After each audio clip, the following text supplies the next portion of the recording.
chords. Ah, It must take a year to practice this one and get it. maple syrup show. Yay! Son wrote us a song that he's like keeping Wow. himself. It's a little melancholy. I think I'll write a happier song for another day. But welcome, welcome, welcome. It is the Maple Syrup Show. It is 9 p.m. Eastern Time. And for once, in about a year and a bit, all of us are here and all of us are in the same time zone. It is amazing. Alara's back. Welcome, welcome, welcome. Alara, Hi. how are you Nice to doing? be back. I am doing great. Yeah, no, I'm happy to be back. I'm in Ontario. Yeah. There you go. I have the wrong title card up. I So was gonna say tonight, something, but it's fine. it's all right. Tonight is our first of many host panels. Well, I guess we had one for the first one where we talked about I don't know if that goals and things like counted. that. It was more like friendly advice. Yeah. But today we're going to go on for about an hour about balance. It is one of the most common questions that you'll get asked as a designer. When new designers come to talk to you, they'll say, well, how do you balance a game? That, or do I need, to protect my game with a patent? That's the other question you get. Do I need a copyright? Do I need a? Yeah, that one we're not even going to address today. But we're going to talk about balance because that is something that I think is near and dear to our hearts, all of us, in some way, shape, or form. In the fact that balance is this weird thing that you need, but you don't need because there's a whole bunch of factors to think about when we're talking about balance. It's not as easy as I think a lot of people make it out to be. It's not as simple as a lot of people make it out to be. Somebody on Twitter today, I think it was Jeff, said it's really interesting how the conversation around balance isn't just how to balance, but now it's do we even need to balance? Right? Or something self-correcting. Yeah. And I think we'll clarify a little bit too, because I think when people talk about the need to balance, it's like the need to dig deep into the math. And I think that's what we're going to talk about today is no matter how you slice it, the math is integral. Is it all about the math? I think that's where the conversation kind of has been changing, right? I'm just going to correct my spelling right there. So math isn't hard, but apparently spelling is. So there we go. So we're going to start off the discussion on the whole topic of balance with the kind of the juxtaposition between psychological balance and mathematical balance. So Alara, what do we mean by like psychological balance when we say that kind of thing? I think of psychological balance as how it feels. Does it feel like it's fair? Does it feel like the things that I am doing are roughly as impactful as the things that the opponent is doing? I mean, exactly what what the feeling of fairness or balance means is going to depend a lot on your specific game. But at the end of the day, psychological balance has to do with the sort of like twinges inside that players have while they're playing the game and the ways they talk about the game afterwards and how they contextualize their experience. I like that, the context afterwards. That's actually usually how I judge whether a game of ours is done or not. It's do people talk about it afterwards and what do they talk about? The in-game stuff is fine. I watch that, but I really actually listen more to the after-game thing. Erica, I'm going to put you in the unenviable position, I don't know, of taking the side of mathematics. When we talk about mathematical balance, what are we really getting at? I think it's the core of the game, ultimately. The reason the card counts are the way they are, the reason the resources cost what they do, the reason you get X number of actions per turn, all of that is part of the mathematical balance of effectively what is the core, whatever thing, the value of everything in your game is. And so it's the math is sort of where all the initial decisions come from.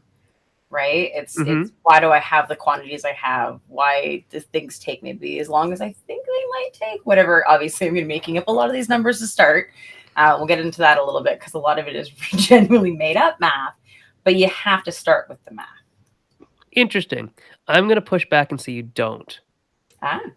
Because I actually think we start with experience. So I know that I'm personally an experienced designer, and you are too. From feelings first, but I'll say I don't think you build a prototype Oh, no.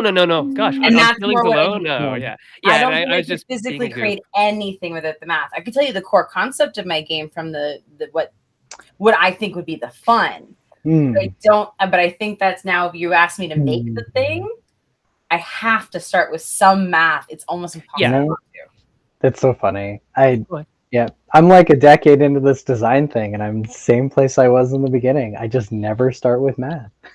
I I know. think of so I have to math for prototyping. Yes. I'm not math for concepting. And the funniest thing is, so for those of you who don't know, Alara's degrees in university aren't just in philosophy, they're in physics and mathematics. And so Yeah, that's the funniest thing to me because my degrees are in psychology and biology and therapy and things like that, and Erica's as well in teaching and psychology and advertisement and things like that. And so the two people who are more psychologically focused focus on the math sometimes, and the yeah. person who is not math focused or is math focused by degree focuses on like the feelings more than even we do, and it's funny. It's just I wonder interesting. if that actually says which ones come more naturally to us. And Probably so the I ones think that that's we ultimately feel what are it is. like we can Yeah. handle that. We know what that is. We don't I worry already know about the it, feeling I'm going for. How am and I we going to prop listen up that the through other the stuff. right numbers? Yeah, maybe. Laura might go from the other standpoint where I have a vague sense of how I just distribute that. So instead, I'm going to think more, how am I going to get you to feel what I'm trying to get you? It's funny, but I bet you it's compensating for where we already see our strengths as. Yeah. And I think the interesting thing about the psychological versus mathematical, I don't actually believe it's a versus. I just write it like that to be contentious. Yeah. So I think what we all do as, decent designers who've been published, we are trying to use math to elicit an emotional response, to elicit a feeling or to provide that experience. What mathematical numerical thing makes us do the things that gives us the experience that we thought of at a high level, right? And I think that was where my pushback was. It's like I need that experience to then dictate what numbers am I going to use. Right, and that I'd say it's the number dictation. So if I'm doing a party game, right, one of those hypothetical numbers I now need is how long do I want the game to be or how long do I want a turn to be? Ultimately, that's already decided for me. This has to be something that's fast, right? And so that's actually already affected probably the numbers I'm going to start choosing on stuff. Yeah. Right. Laura, you want to add something there? Well, yeah. We'll see if it comes back around. Okay. Now, I know that you put some stuff in the host chat, so remind me to poke at it later. Okay. It's just more topic ideas. If we run out of our little cards, there's more. Okay. We have a point that Sarah Ship brought up. Sarah Ship is a wonderful discusser about the definitions of things, and she comes from a theatrical background. And so Sarah said once somebody told her to math out a prototype, but couldn't tell her what that meant when she asked. I wonder if that's initial distribution kind of idea. I don't know. Like if I told them like, oh, you got to math it out first. Like if someone said to me like, oh, how many cards do I need? Or, how many resources should this be exchanged for? Something like that. I'd instantly get into almost kind of like a math it out answer. I'm like, okay, well, if you want this to cost this, it's like, we have to figure out our exchange. Or if people need to have X number of cards so that this is even possible, like probability is another factor. So if that's even be possible, you're probably gonna have the hand size of roughly this. I wonder if that's what it's meant to be mathed out. Like you have to come up with the rough numbers. Yeah, it's interesting. Like, do you come up with that in your head first, or do you just make it? And I don't think either way is wrong. No, I think you're gonna organically get both. Like I'm sure you guys have sat down to make a prototype before and you're like, already have numbers kind of in mind. Other times you're like, you made those decisions because you had to make a choice as you were trying to build it. Where you're like, okay, I think I have to make it this if I'm going to get this out of it. Well, I do know that a lot of people who are just starting out don't have any clue why anything's a certain number.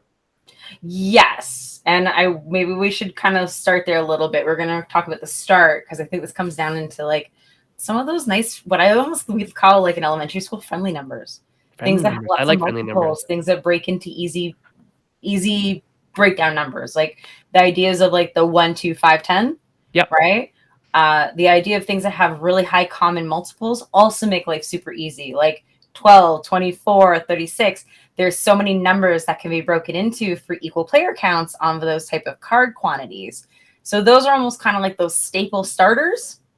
I would almost say they're good ones to learn because they're kind of core to a lot of stuff. And that's where the math's not too hard. We know the basic multiples. We know, and again, we can feel that idea of the friendly number, whether you've not heard it that way before. You know, most people are like, oh my God, thankfully it's these easy count quantities, right? Like I don't even count like 72 and 64 and plus 15 plus 2 plus, you know, when someone's like, okay, I can count by 5s and 10s, sweet. Yeah. Like it's actually kind of interesting, like the psychology behind like the math, well, not the math, but like in say Yu-Gi-Oh! And your cards have like 14,000 hit points and why that is that inflated number. It's actually pretty interesting, the psychological effect of having that huge number instead of a 14, which it could literally be a 14, right? Right. And if you can hang on to or 140 probably. things with zeros on the end can actually still fall into friendly numbers because you just see them as the intro numbers. Yeah. But you're right, because there's our perceived thing again. Did it need to be 1400? No, because 14 would have given you the exact same thing. But does it seem really cool at 1400? For that 7-year-old boy, yes. That sounds amazing.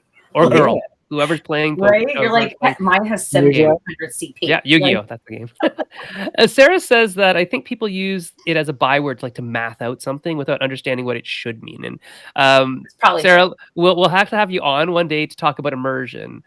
Sarah had this post about immersion and the not components of immersion, but other ways to talk about immersion from some video game studies in terms of what was it? Transportation and absorption. I think those are actually quite fascinating. Yeah, so we'll have to have you on to talk about that at some point, Sarah. AJ Brandon's asking, curious about balancing out strategies in heavier Euro games. I don't play them very much, but would like some heuristics in case I have to dev them sometime. Okay, well, I mean, maybe we'll get there. Maybe we won't, but we'll pin that one. Okay, AJ? I'll put it on the list. Yeah. Thank you. I figured this might come up because this is when it's like we can talk about balancing, but the minute someone sits and says, I'm going to be doing something that's a Euro, which tends to be fairly resource heavy, that gets really scary of where the hell do I even start? Well, let's get there. So math isn't hard is what we have come up with as this particular bundle of information. Who's the math you feel good about too? I will say that a little bit too. Like Erica, you go, but yeah, the point that you brought up about like we in teaching, these are like what we call basic math facts, basic numeracy facts. Very simple math. The numbers are simple, and you know, at a certain age level, almost everybody who's gone through an education system who is should be able to have those math facts down instead of how you manipulate and work with certain quantities. And then because most games are very tactile and have what in teaching we call manipulatives, they're literally manipulatives, math manipulatives. Yeah, we can work with that as well. So just as a story from Belfort, which is a Euro game, like a resource management, worker placement, area control game, we literally worked with like 2s and 3s. Those were our numbers for like almost everything. Is it 2? Is it 3? Is it a little more? If it's a little more, that's really powerful, right? So we started with a baseline that was manageable and went from there. And I think a lot of stuff in terms of making things understandable at the very basis in a Euro game, AJ, is coming up with that simple but definitive mathematical model of what does your economy look like. Erica, when we were talking before the show started, you talked about like resource like transformation. Yeah, you hit the nail on the head. It's an economy. Yeah. It's why does one thing equal something else, right? So this comes down to those guerrilla maths again, where you're going to need some of them to start. You may play with this, but let's say I decide I need 5 core resources in my game, right? I need to kind of already decide what's going to be maybe the most valuable and the least valuable. Then what I probably want to do really fast is figure out what's the exchange rate between them. If there is one, maybe some of them don't go, you can go past that and figure out like what goes for what later. But ultimately, how are these interacting?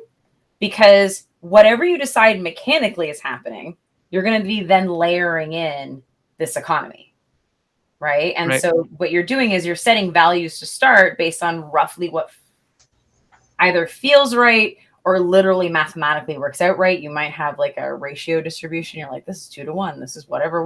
Like you'll come up with your numbers. But just remember, at this point, they're kind of your numbers. That's why I say start friendly. Start with things that you feel comfortable with, because if you decide I'm going to base everything around 2-point systems, right, where everything's counting by twos, and suddenly you're going in like that's too high. That response you got of that's too high or that's too low is already what you're looking for your adjusting that comes later, right? Yeah. I think the other thing to think about too is what kind of feel that the game is supposed to be bringing forward, because you're all of these like starting with the 2s and 3s, or like the reasonable central core, or using friendly numbers. Those are really effective ways of setting a foundation for games. When I'm making games, I'm usually trying to create really punchy experiences. So I actually use a 1-3-7 heuristic, which is like either my effects do 1, or they do 3, or they do 7, because that makes things feel like they have very distinct levels of impact. And you don't get that. It's like I think of it as like the D&D, the D20 effect, where a +1 versus a +2, like a +2 is twice as good as a +1, but they don't feel different when you play them, because all of your bonuses are scaling one at a time in D&D. Whereas when you do a 1-3-7, for example, when you improve your ability to take actions and you go from doing a 1 thing to doing a 3 thing, all of a sudden you feel like, wow, I'm a Superman. This feels so good. Like it gives the game that arc. It gives the game an explosive arc, which is how I tend to design things, because I'm usually trying to make like a 45-minute experience that's highly memorable. So I do this a lot. So part of figuring out where to start and like what numbers are a good baseline involves knowing what it is you're trying to do. I wouldn't do 1-3-7 if I was working on like a tight, multifaceted Euro. I mean, you can get that kind of explosive feeling out of games like Terra Mystica, but part of what they are about is that slow build up. Yeah. 3 hours later, I'm doing 7. Because you earned it. Because you earn it, right? Yeah. That's a very different kind of feel.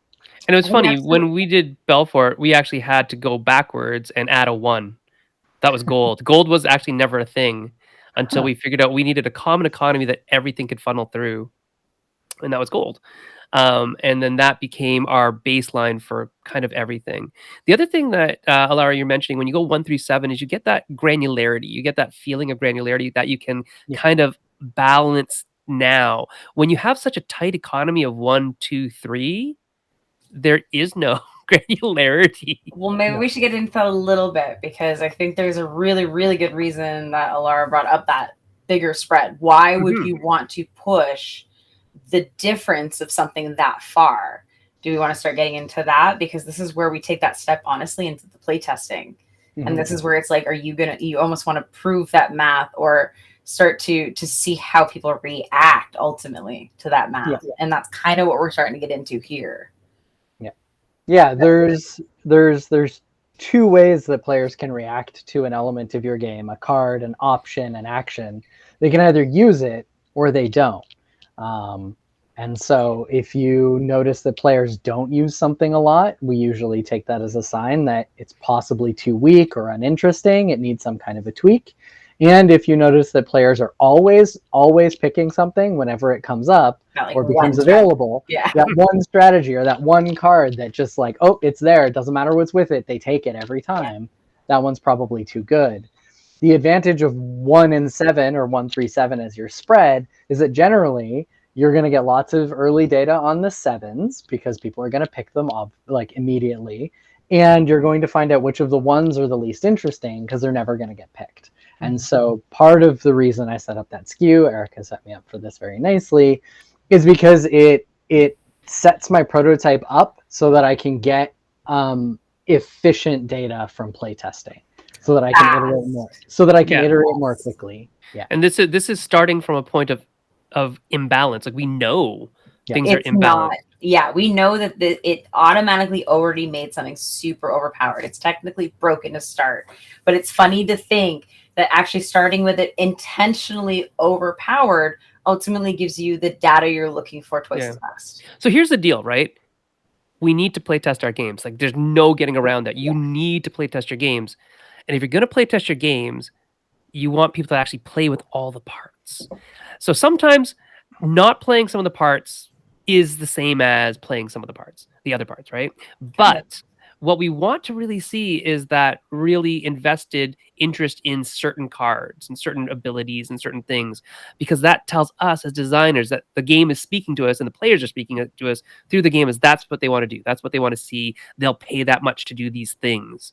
And, you know, from an incentivization background, that's a good way to do it. Like, what are they doing in this game? Which cards are they picking? Pick that instead. Exactly. Right? Then we now work on our systems. Like, I want that to be in the game because that's actually a crux, a core piece of the game. How do I get you to do that? Why is this not attractive to you? Because it's not, you know, doesn't cost 2, it costs 3. Okay, then let's look at that. Other things. So this is a good question to ask. Does balance equal boring? Right? Does balance equal boring? If we were thinking straight statistics, like if we're just saying like, oh, but the math was perfect, I feel like we could probably say yes. Yeah, I think this is where it's important to make sure that you're tempering your mathematics with playtesting and thinking about the psychology of balance. Because 2 mathematically equal options to choose from is not a meaningful choice. Boring. Because there's no difference to be made. If I choose A, it gives me a 20% chance to win the game. If I choose B, it gives me a 20% chance to win the game. They might have different text on them and different numbers, but if they're so balanced that they affect the outcome of the game in the same amount, it's not an actual choice. If you want to create analysis paralysis in your game, do that. Right. Well, because then it's also like there's no satisfaction. You've made a choice, but did you really? Right. Yeah, you could have had either of them. Yeah, it could have been randomly given to you, and you'd be in the same boat. Well, that's it. The game is essentially choosing for you at that point. There's no better choice because it's all the same. So at that point, it's kind of autopiloting itself. In some ways, yeah. I mean, you could look at a game like chess, which is essentially, you know, semi-perfectly balanced, except for like the first move, which is why gambits are so important. But they're actually not, because they're in different positions and the game state changes, and the game state changes the balance, which is different because it's spatial, right? Which is different than a card that exists or doesn't exist in your hand. Now there's timing and all that kind of stuff that you have to get around. Like, some cards are really good at certain points, some cards are not good at other points. And that creates other types of balance issues, right? Where this is a good starting card. We all know, like in Magic the Gathering, I want to have, you know, really cheap cards at the start and really expensive cards at the end. Maybe, I don't know. But really cheap cards at the start is pretty much what everybody wants, right? But you have to kind of think about the balance of all that kind of stuff. Like, when in the game is the balance happening as well? Is how things get, you know, boring or not. The whole system for like hero was it Hero Realms? Oh no, Epic.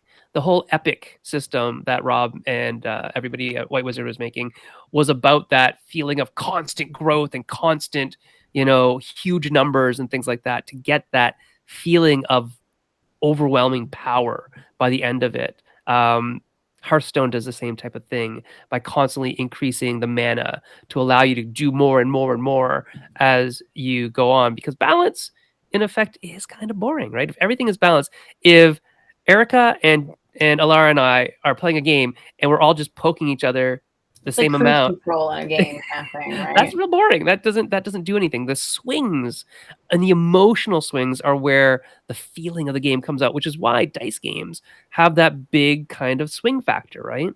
Have that big kind of unbalancing, that risk reward, that, oh, I could roll a 1 or a 6 or whatever kind of die roll you're getting. Clear, right? So. Oh, we'll talk about that in a second.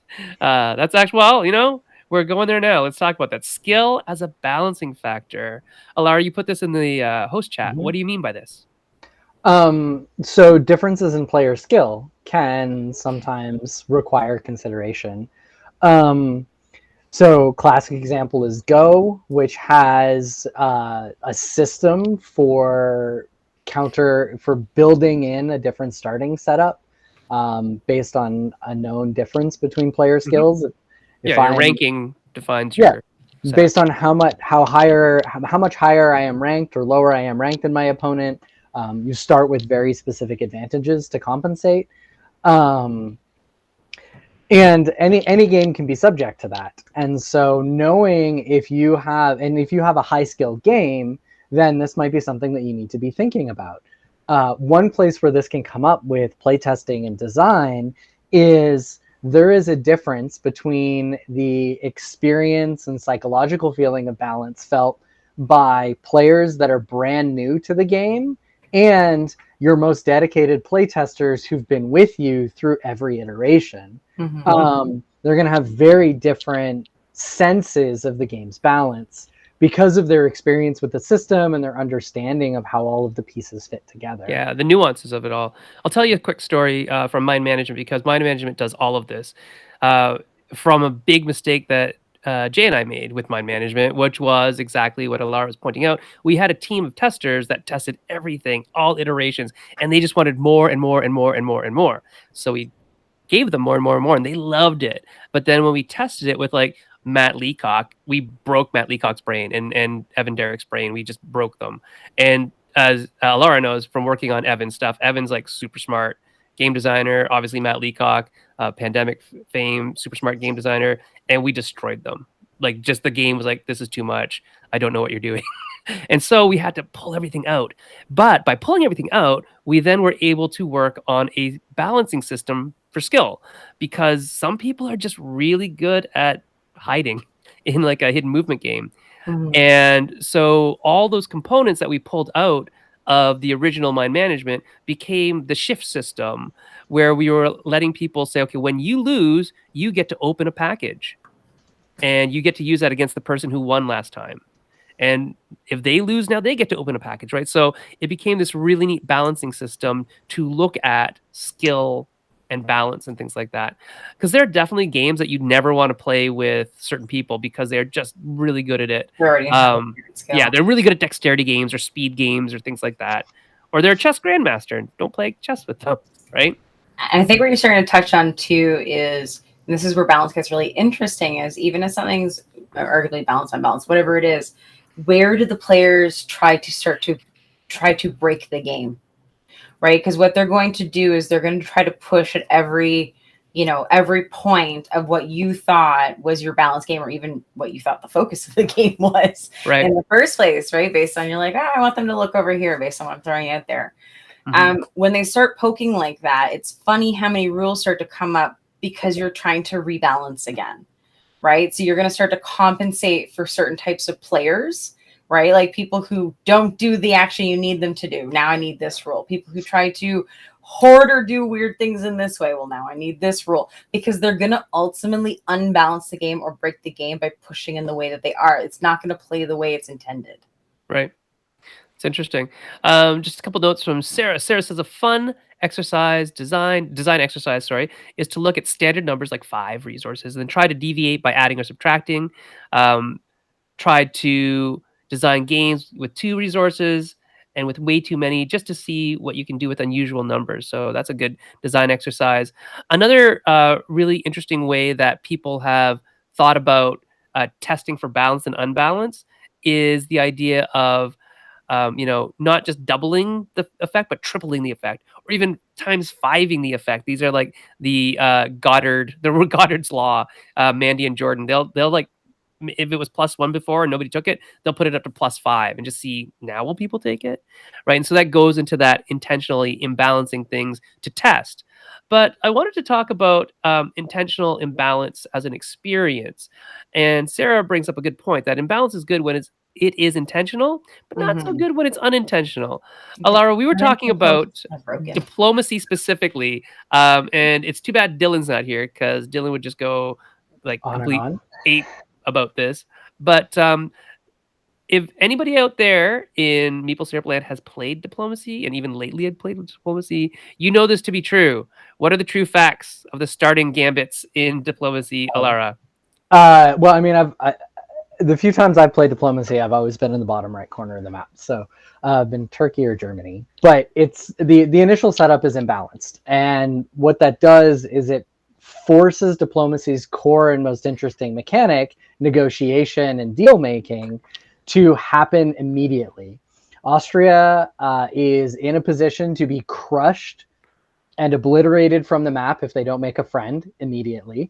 Almost anybody who's around them can just wipe them out and eliminate the player. And Russia is positioned to win the game if nobody teams up and pushes them back and takes away some of their resources. Right. So it's not a question of if people team up, it's who people team You up have with. to, or you'll lose. Yeah. Austria is desperate to make a friend, and They won't give up Russia is anything. really hoping everybody fights amongst each other while they slow roll the entire map.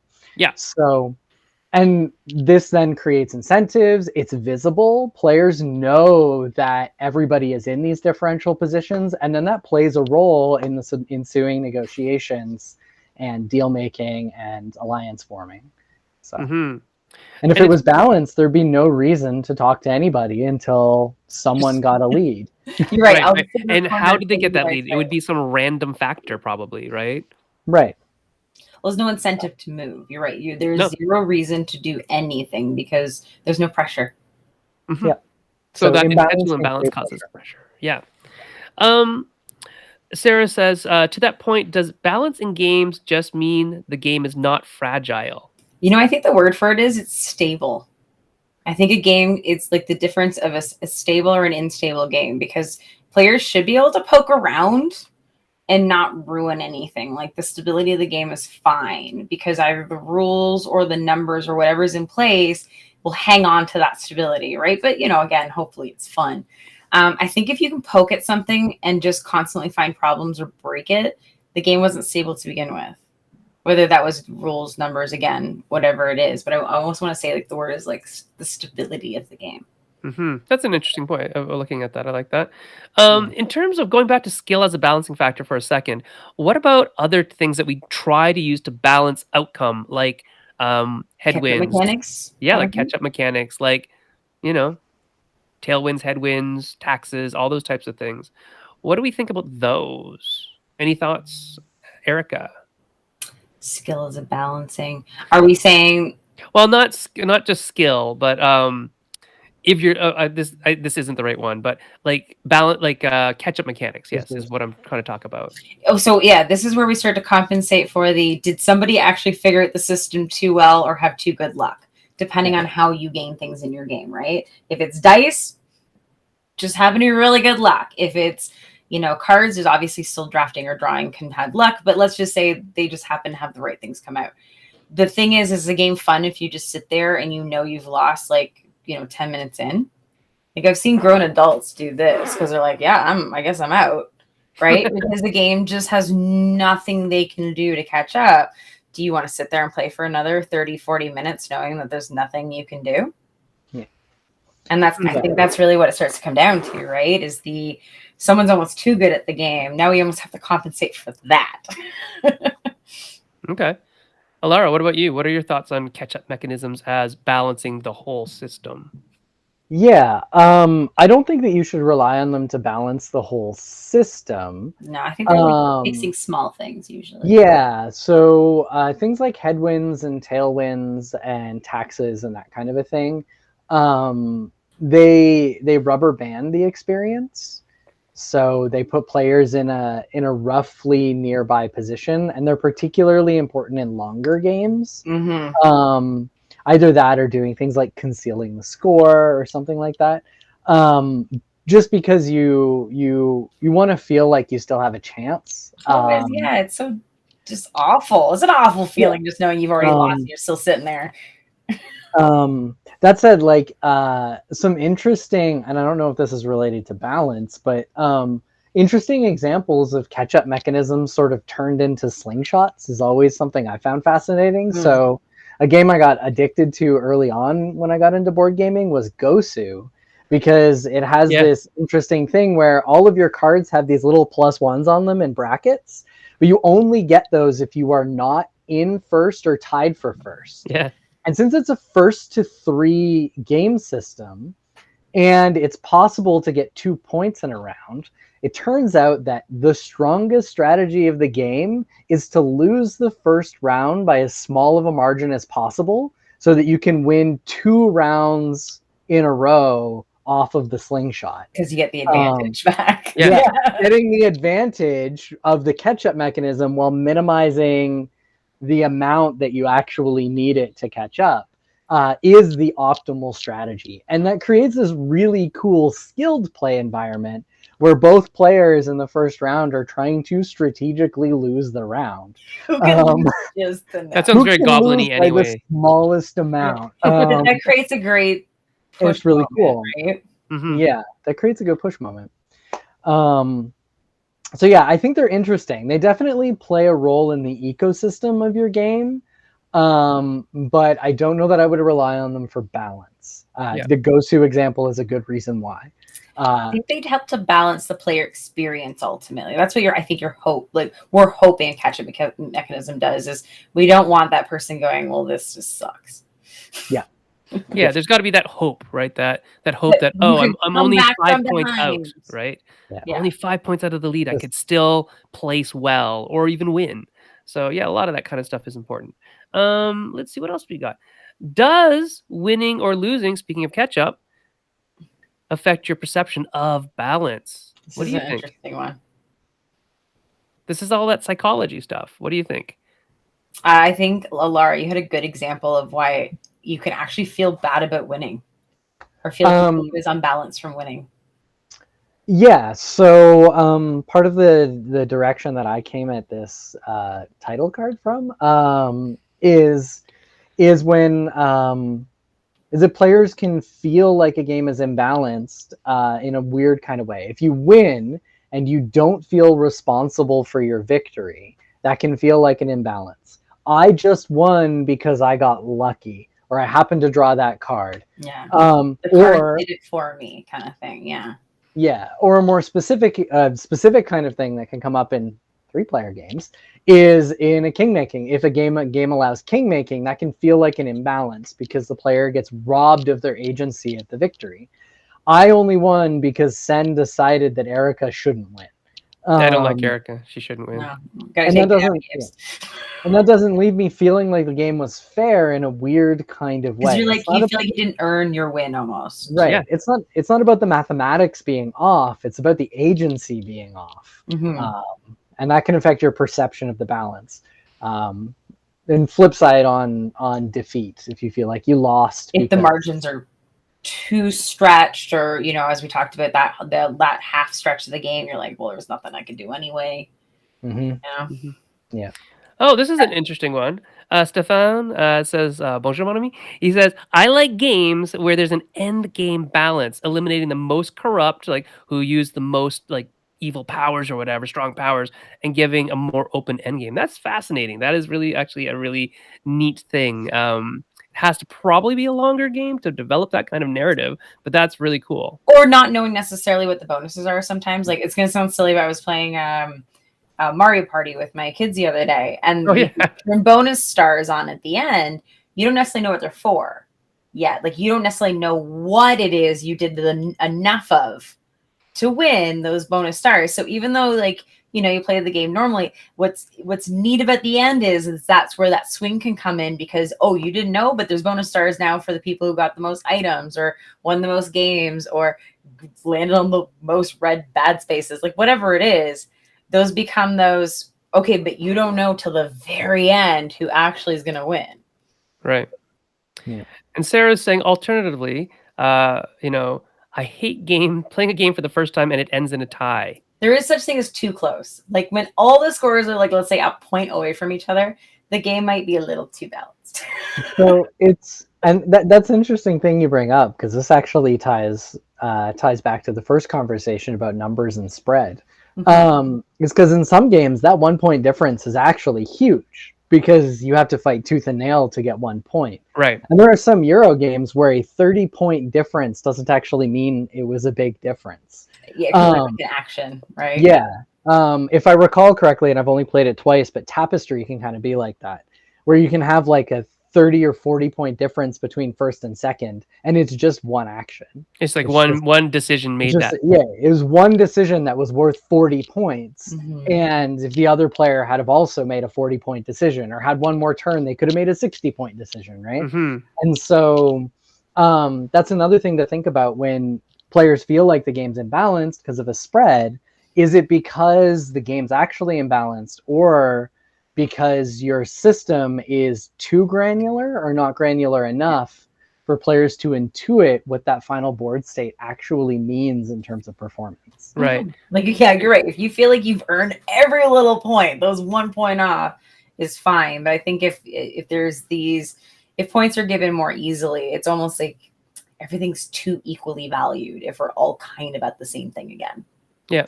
And that's definitely kind of like the psychology of it all as well, is that intuiting and evaluating how much I should earn per turn, how much I should earn in a game, what's good.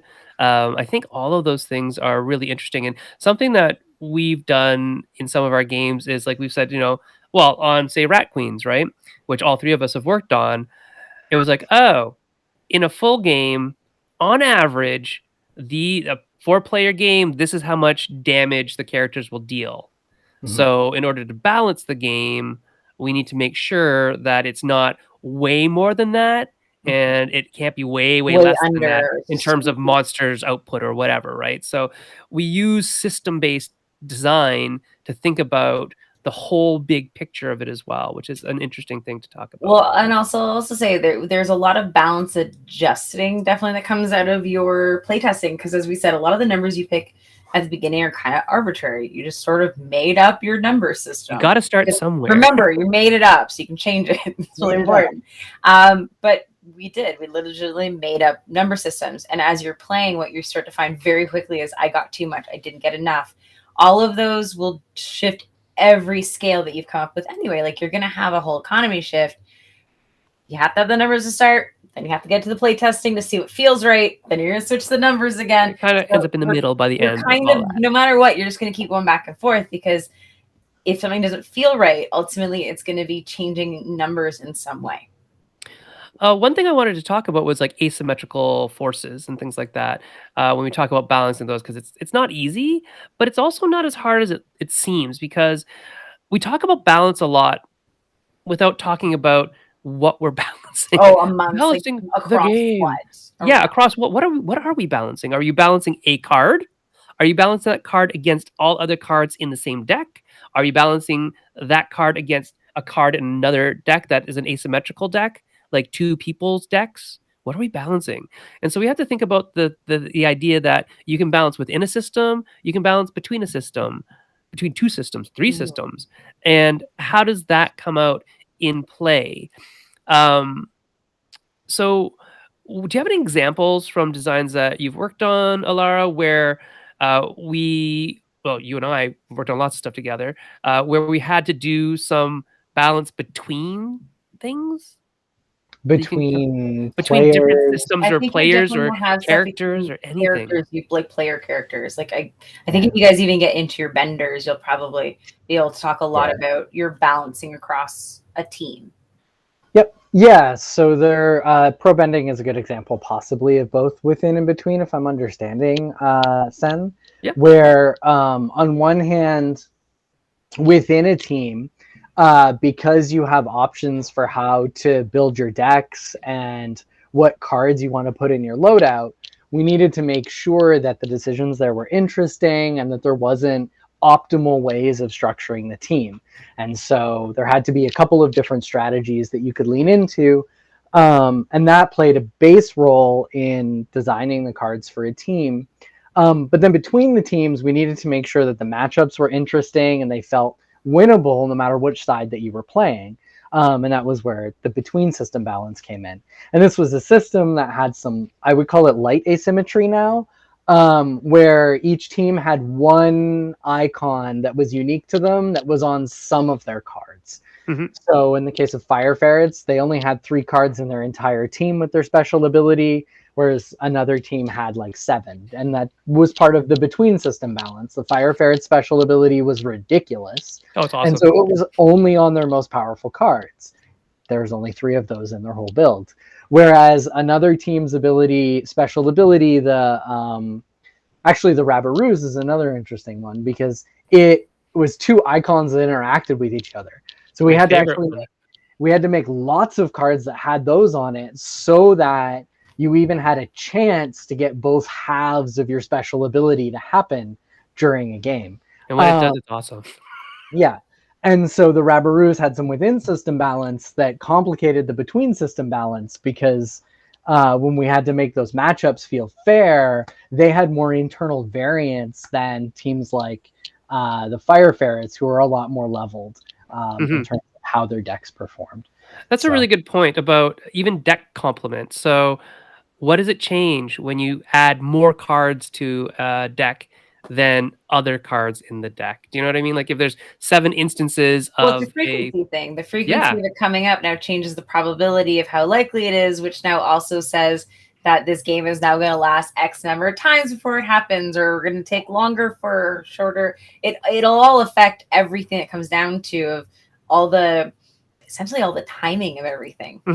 And this also works in conjunction with hand size and draw size and all those things. So as And then people that's who work also a lot how on much cards, thinking about, right? Yeah. On top of that is I can Yeah. let you see all of it, but now have I overwhelmed you, even though the game can allow for it, right?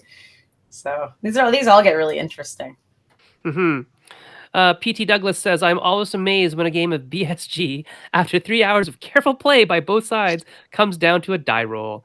How do you feel about players taking cards or items out as a house rule? Would you incorporate that in future printings? Oh, interesting. They have to, I think, inherently think that something is unfair to house rule it. Like a house rule usually is either there to compensate for younger players, right? Yeah. Or because you don't think something in the game plays properly, so you came up with your version you thought was better. Yeah, or to speed it up or something, right? To make it better in some way. Well, it's, I mean, better. Like it's something that you found lacking or wanting in some way. Yeah. Yeah. So yeah, I mean, to the end question, it's your game. Do what you want with it. The only thing I ask is that people don't rate games based on their house rules. That's fair. Or that they changed it. I don't think that's even fair because if they don't play it the way that it was intended, maybe they didn't actually understand the rules, and that's on partially us in some ways. Maybe we didn't communicate that properly. Comments on balance is thrown out the window anyway if you're just Yeah. making up your own rules. Yeah, so that's the only caveat I have to that. But other than that, do whatever you want. It's your box of cardboard, man. But I think it's good to bring out though, because ultimately, I think when we do house rule, it's because we're identifying something. Yeah, there's something that I don't quite like about this, or that I want this to be better in this way. And so, would I incorporate that in future printings? It depends. Is it a cool house rule? Does it make it better? Because if it does, sure. Yeah, exactly. Right. I mean, we'll test it. Sure. Alara, what are your thoughts on house rules? I mean, I agree with your general stance, Sen, that it's your box of cardboard. The point is to have fun with it. Do whatever you like.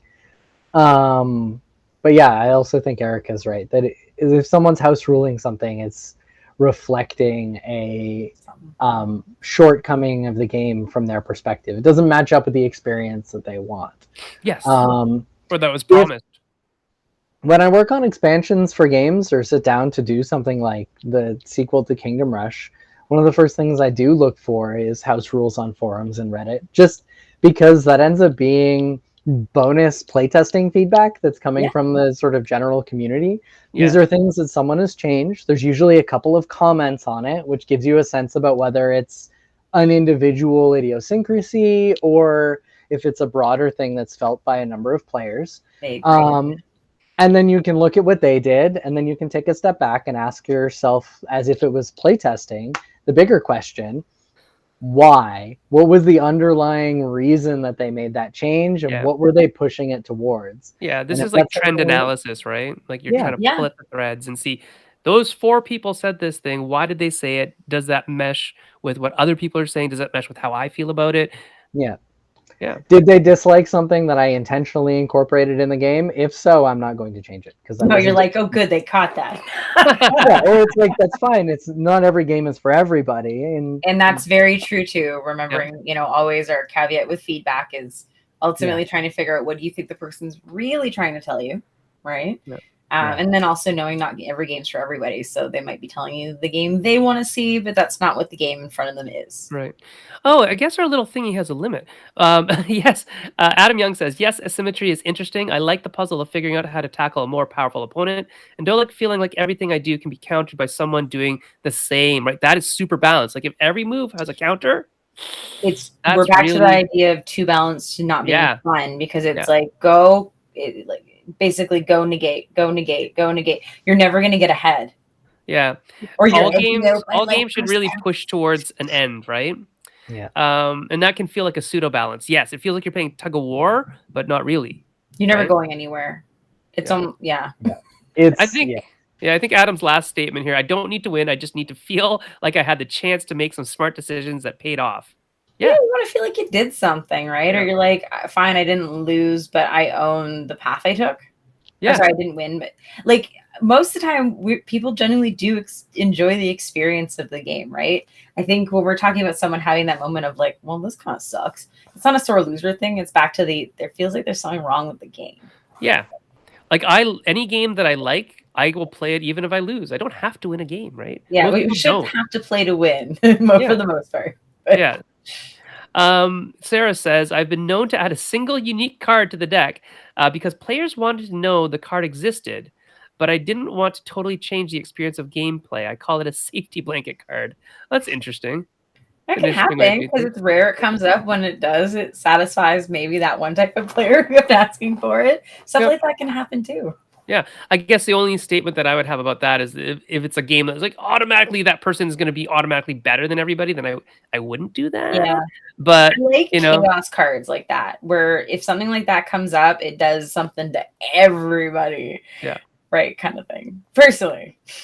oh hey, Wallace Cat's tuned in. Happy New Year, buddy.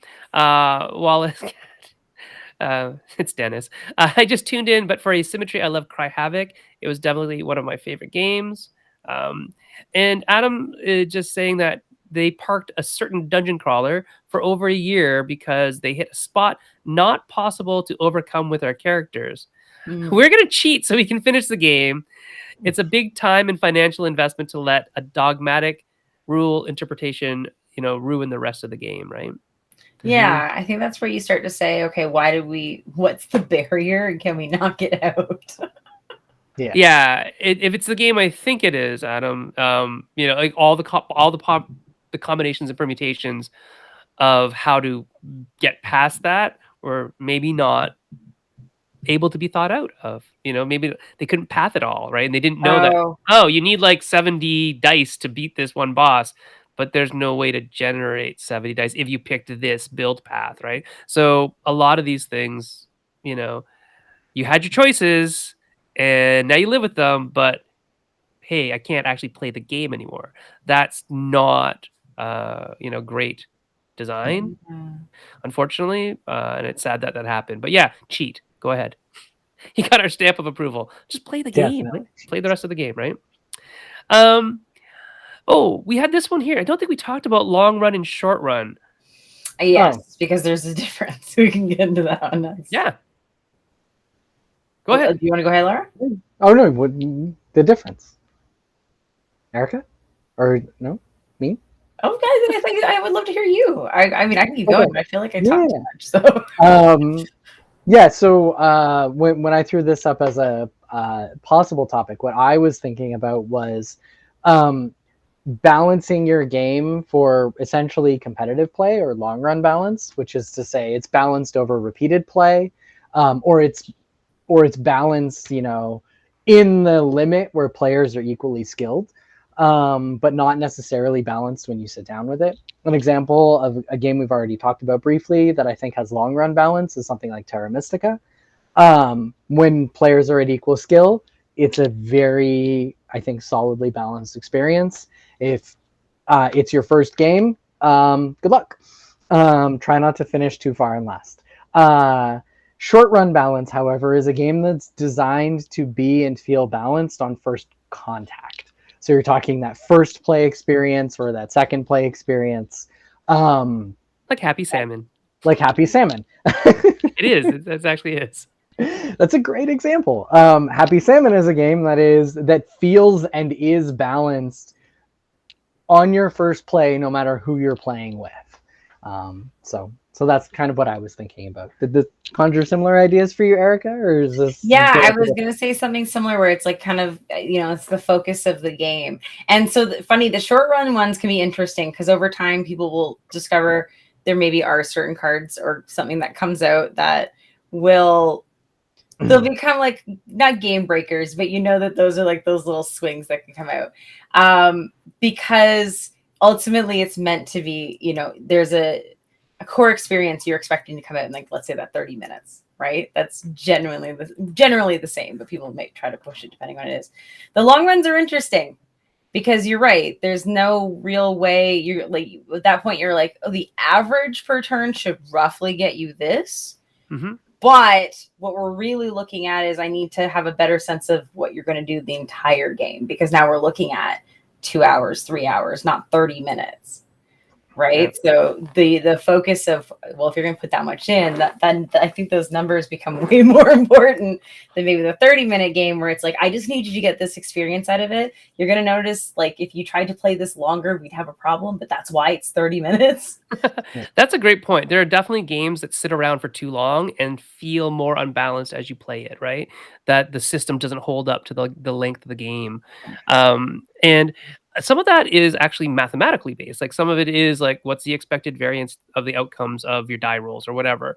And as you do more of that, that actually expands the forking possibilities, right, of numbers. And when that happens, now things can go way out of whack.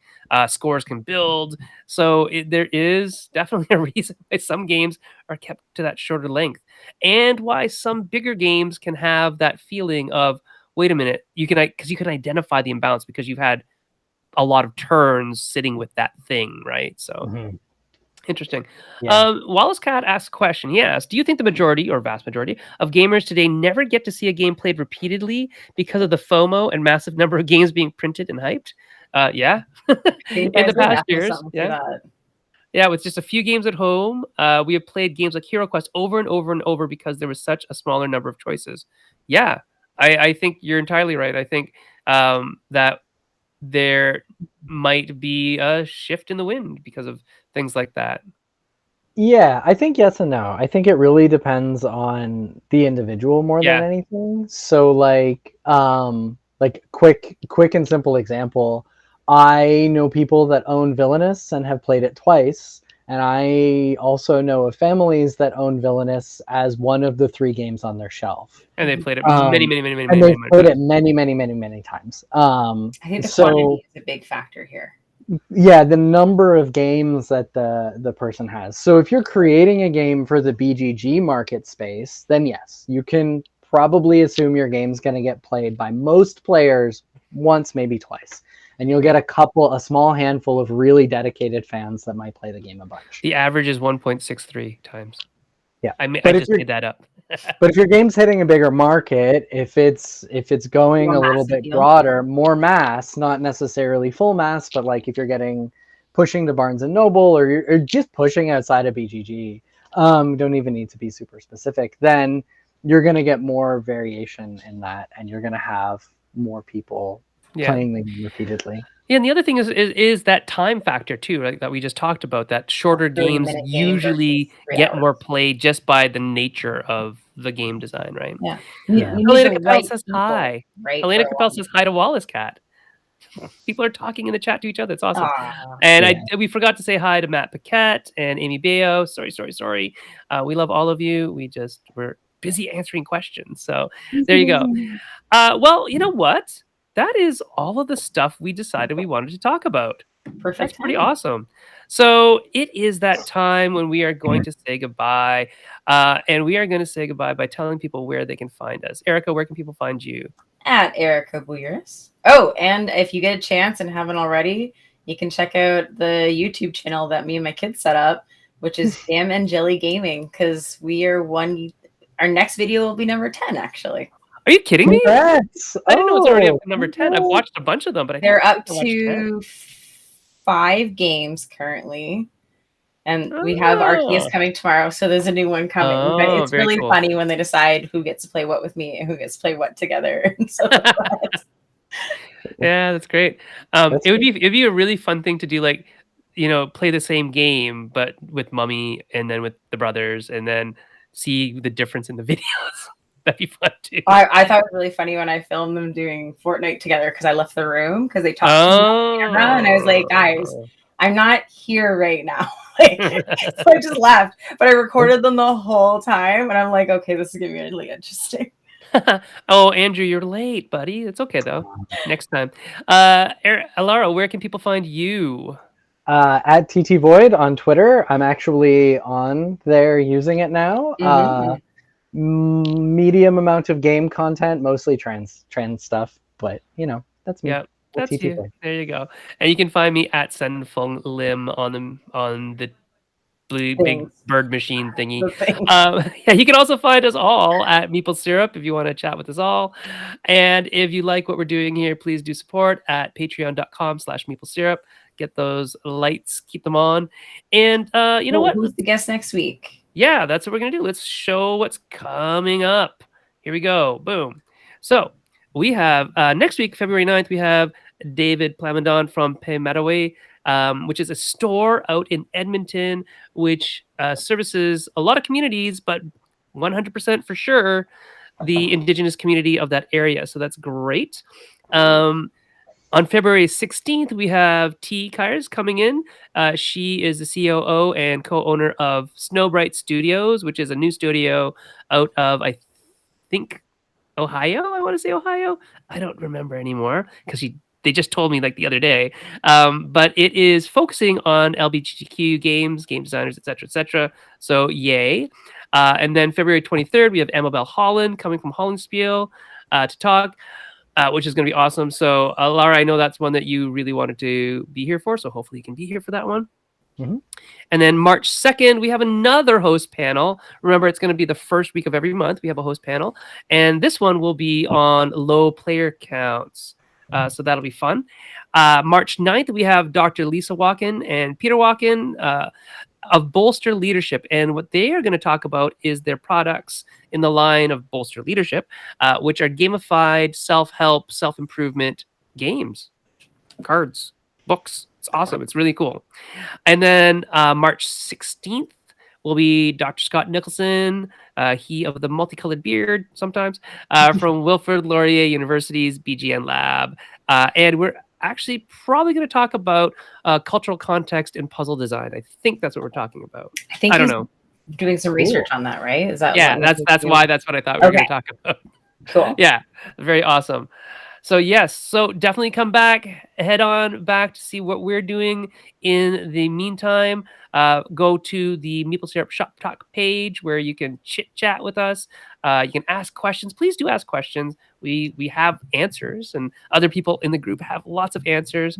And yeah, we'll see you here next week at the same time. Alara, are you going to be joining us next week? Or I'm gonna try. I'm gonna try and keep making it. Oh, right, and we're going to turn this into an infograph. So what we're going to do is take some of the things we talked about today and see if we can kind of bake it down into an infographic that will be on the Shop Talk page. Yeah. Erica's taking notes. I have notes. She has notes. We also have all right, cool. And I might actually one day write a better song. All right, cool.